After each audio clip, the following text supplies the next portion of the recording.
Hi everyone, welcome back to the Jodoo Masterclass series. Today, we are diving into configuring member permissions for the form. After the form is all set, you can share it with your colleagues or customers.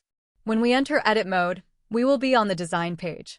To configure a shareable form, we need to navigate to the publish page. When publishing the form to members, we need to set up the member permissions for the form.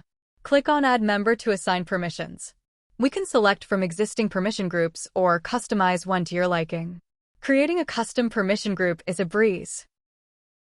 After selecting members you want to grant permission, select Custom from the drop-down list. Begin by naming it and providing a description. Once that's done, set the permitted data actions. Note that the permitted data actions differ between workflow forms and regular forms. For regular form, it includes view, add, copy, edit, delete, batch print, batch edit, import, and export. Meanwhile, workflow forms offer all these actions, plus change approver, end, and reactivate. The view action is a fixed option, a prerequisite for all other actions. The field section is on the next stage of permission settings. It decides whether the specific field can be viewed and edited.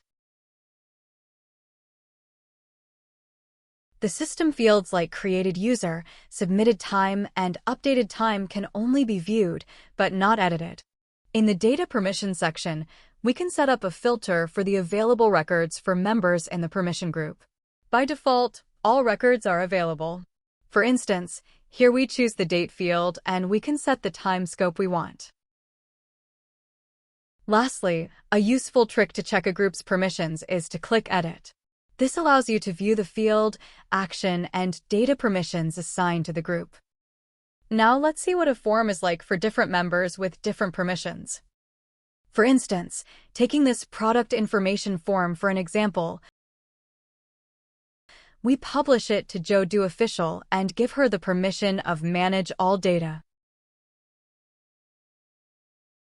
Also, we publish this form to Lynn.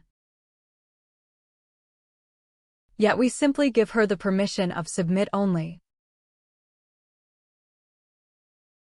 In Jodoo Official's account, we can view all the submission records and their details. We can also perform delete actions as well as export, batch edit, batch print. In Lynn's account, however, we can only submit data. We are unable to do more things like viewing data details or editing data records. Here is a note: forms do not inherit admin permissions. You need to manually set permission groups for every single form.